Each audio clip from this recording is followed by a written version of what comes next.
I would say this has to be one of the most weirdest and most out of touch announcements that I have ever seen. And of course, I'm going to say a few words about the terrible shooting in Sydney, Australia. Okay? So, and first, of course, as I always say, no matter what, go Bills. They beat the Patriots today. It's a big deal. Yeah! Sports ball!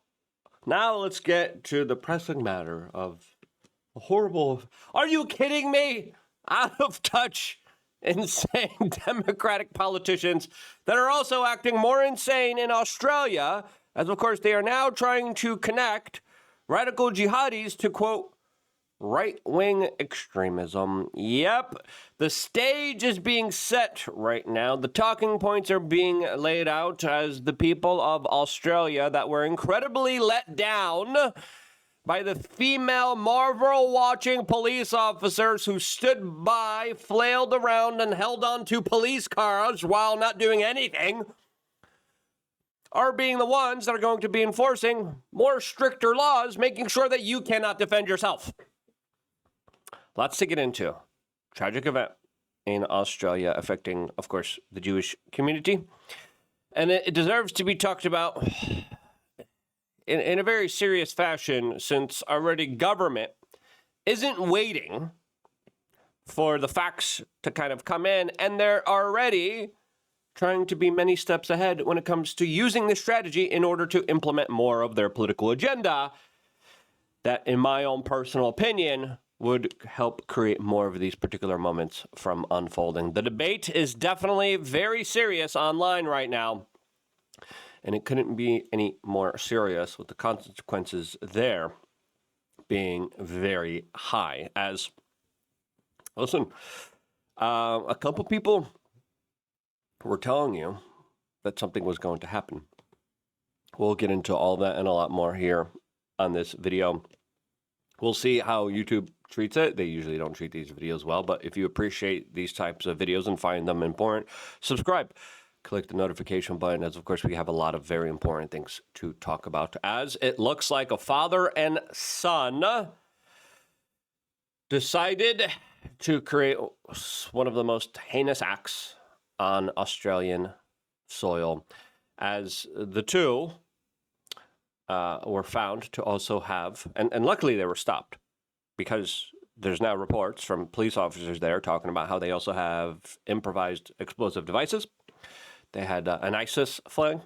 They were a father and son duo that were able, from some accounts, for over 20 minutes, even though they were one block away from a police department, according to some people's maps, for 20 minutes, allowed to go after people celebrating the first day of Hanukkah in Australia. Now, we also found out that the father was an immigrant to the country. It looks like the son was native born. The son currently is in critical condition. The father has been taken out, as it looks like police officers finally were able to start firing back. As, of course, in multiple types of practices and drills and scenarios, gun-free zones are perfect for a lot of these types of events to unfold, since a lot of these people understand, hey, these people can't defend themselves. And a lot of the times, police officers, just like we saw, and we see this a lot, not always, there are sometimes heroic, incredible, badass law enforcement police officers, first responders that truly are heroes, that risk everything. And those guys deserve praise. These people, though, deserve criticism, because the people of Australia are saying, no, the authorities will keep you safe. Don't worry. Give up your freedoms. Give up your rights to defend yourself. Give up the tools to defend yourself, because we will equip the state, and the state will hire the best people to defend you. And now, multiple reports coming in showing, quote, police officers, female police officers, freezing up during the attack. As multiple reports, according to witnesses, are saying, yeah, they just froze. They didn't do anything. They were armed. They could have stopped the suspect, that according to some accounts for 20 minutes was able to do whatever he wanted to do, but they didn't. Why? Because they decided not to act. As agents of the state's alleged protectors, and again, police officers do not have a legal duty to protect you, right? But that's the wager that a lot of people play into, especially when it comes to the government saying, no. We can't trust you. You got to trust us. And then what happens when people trust them? Not good things, as now the memes are being made here showing clips like this. As Ramspal says, real life is not Hollywood. In movies, the girl cops are always tough, brave, and badass. In real life, they are useless. And again, there are multiple cases of this, especially when there was a major event in Texas. We had an entire police department literally make sure no one could go in, as there was a lunatic inside of a school doing whatever he wanted to do. And police officers were preventing people from stopping it until people had to fight and defy those lawful orders. Here you see a video that a lot of people are sharing online showing a female police officer clinging to the car, refusing even to go to the suspect after the suspect was already apprehended, right? As people are capturing this Australian female police officer refused to go where the suspects were. And again, the suspects are already down. And she was holding onto the police car, refusing to go while the male officer was trying to convince her. Australian police and their leaders should be jailed. They failed, quote, miserably. But don't worry. We also have the story of Ahmed El Ahmed, a hero that looks like he took the situation into his own hands. It looks like he was also shot in the leg and shoulder. You know, if he was able to defend himself, if he was able to have the right tools to defend himself, by the way, he wouldn't have been injured. And this man is an absolute hero. But this is what it should tell you. One, give all praise to this man. Give all respects. During the time of moment, he said, I will go and risk my life as an average citizen, an average person, and I will try to stop this. Because he probably looked around and he saw the police officers cowering, hiding. He probably saw the female police officers with guns, hiding, being scared, freaked out. And he said, they're hurting innocent people. I got to stop them. And he did, right? That's the type of action that doesn't deserve praise, but deserves extreme amounts of criticisms for the police officers there that didn't do anything for such an extreme long period of time. And even though that happened, as it looks like it was a 3-minute walk away from a police department. Even though that didn't happen, as reports are coming in, 30 minutes to intervene from a 3-minute walking distance? Are you kidding me? Why? Well, a lot of people's nervous systems are just fried. I don't know if this is the appropriate time. I don't think this is even an appropriate time to tell you about my products to kind of pay for everything here. Anyway, you appreciate the work. Just go check us out on lukeunfiltered.com. We have a community where we talk about self-resilience, preparedness, growing your own food, and being there and having strong forms of community. lukeunfiltered.com. Again, lukeunfiltered.com. If you want to support us, you support us. If you don't, you don't. I don't want to do a longer ad read because this is a very serious situation, as obviously emotions are very high, and I don't want to make this into a commercial. Anyway, Phil Labonte, holy ish, was the police station really a 3-minute walk away? Why didn't they have cops streaming out of that building with rifles and body armor 30 seconds after the shots were ringing? Bondi Beach Police Station. Yep. Are you kidding me?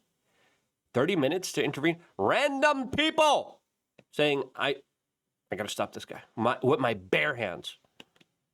And there should be an award. There should be praise for Ahmed El Ahmed. Give all respect to this 43-year-old fruit shop worker who just decided, I got to stop these guys. Again, reports are coming in that he was shot in the leg and shoulder by what looks like the father, who was in another type of position.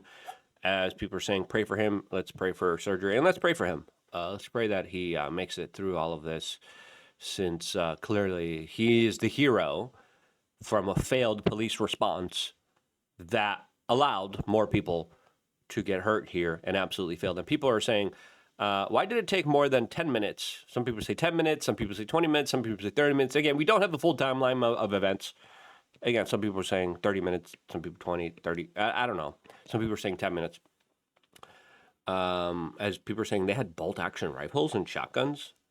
But, hey, at least they're very diverse, all right? Hey, at least the police department there is spending a lot of money on making sure that its police officers are very gay. Yay, we have that. Aren't you happy?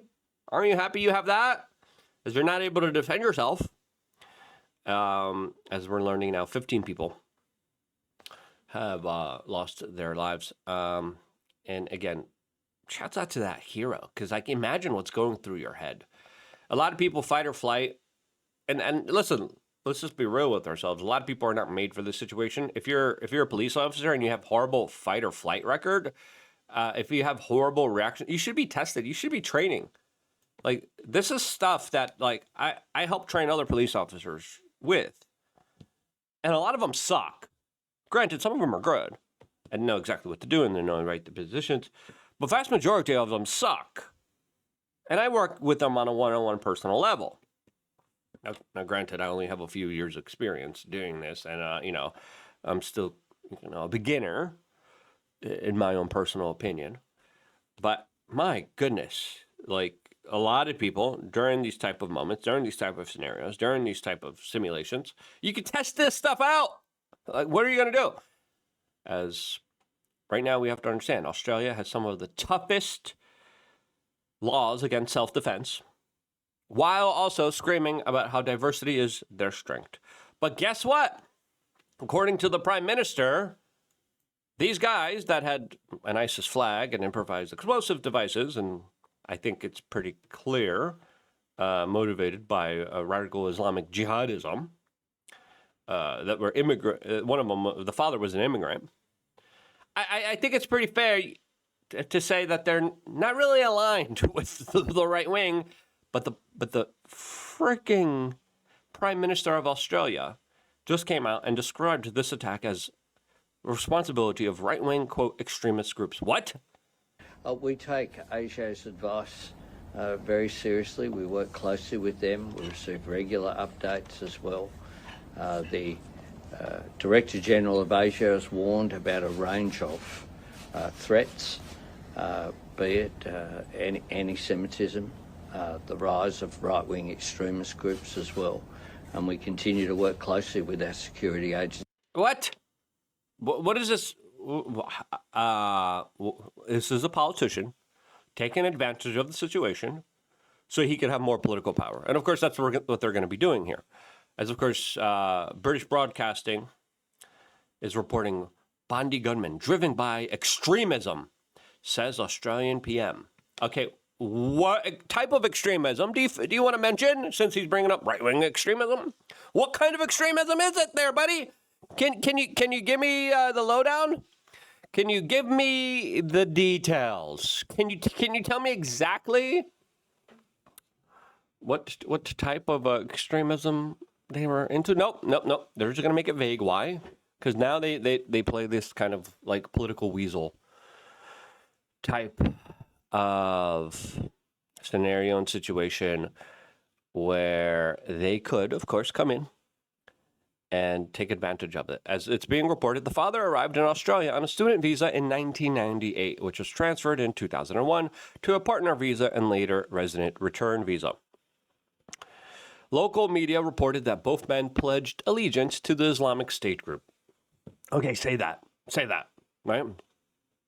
Otherwise, what are you guys trying to do here? As, of course, Bibi Netanyahu came out, and now he's lashing out on the world as he's saying that there's a lack of sympathy here. I don't think there is. I think it's a horrible, tragic thing that happened to this population, and a lot of people are very affected by this. This is a very serious matter that a lot of people are taking very seriously.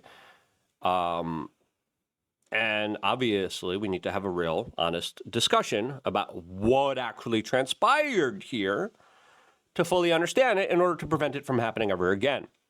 Now, the politicians in Australia who are already like, okay, it's the right-wingers, It's the right. It's people. It's all anti-Semites. Well, I think the problem was pretty localized towards the Islamic State here and radical Islamists, right?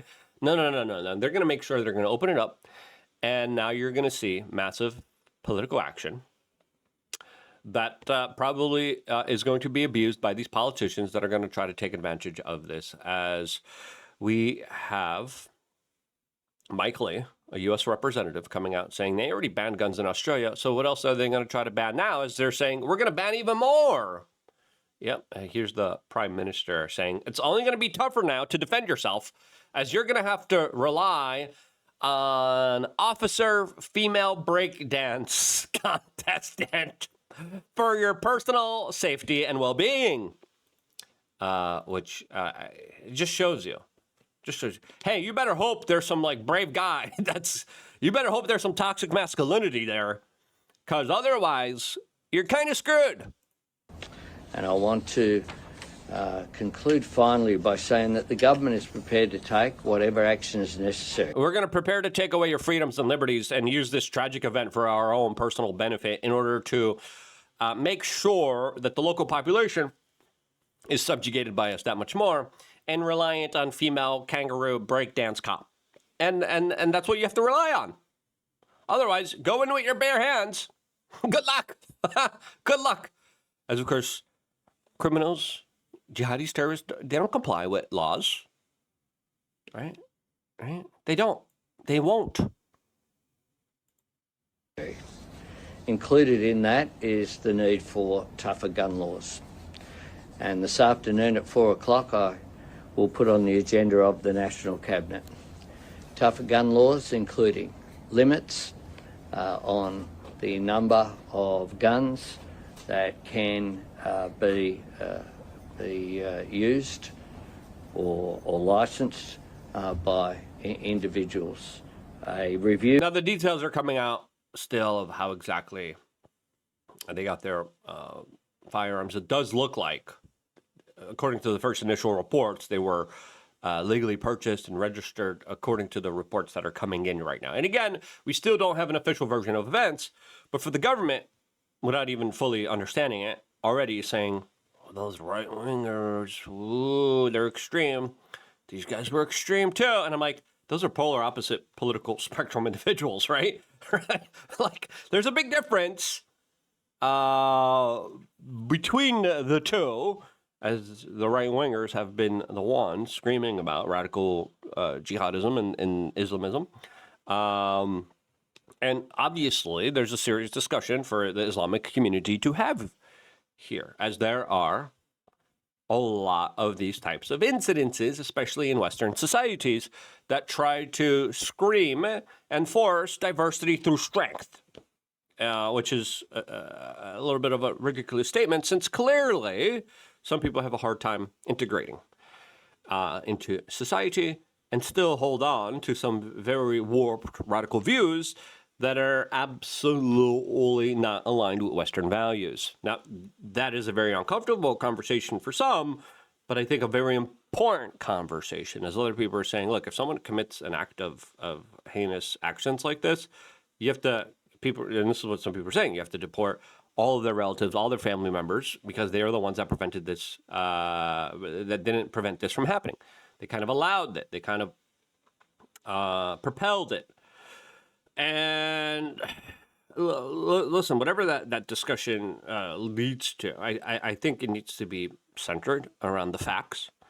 I think it needs to be not motivated by politicians using the situation for a power grab. I think it needs to be done in a way where we could actually come out from this in a better way so this never happens ever again. And that's what I hope to try to achieve here by giving you an alternative viewpoint, because the other viewpoint is being pushed onto everyone, saying no, we gotta make sure that people are disarmed even more. That didn't help. No one was helped here because of that.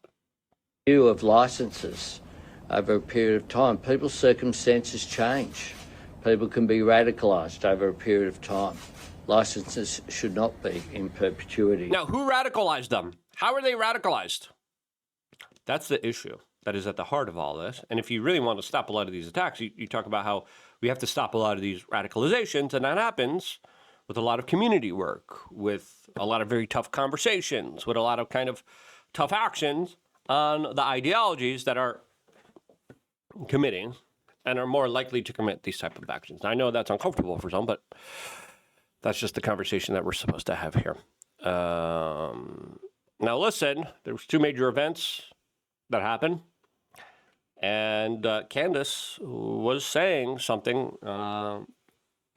like this would potentially happen second week of December, and this is the second week of December. We're going to do a separate video about her next. If you want to watch that, subscribe, click the notification button. Thank you so much for supporting us on lukeunfiltered.com. I'm going to be in the Discord talking to all of you guys right after today's videos. I'm going to be here if it wasn't for you guys subscribing, supporting us on lukeunfiltered.com, and this is why I love you guys. Stay tuned for more, all here exclusively on youtube.com/wearechange.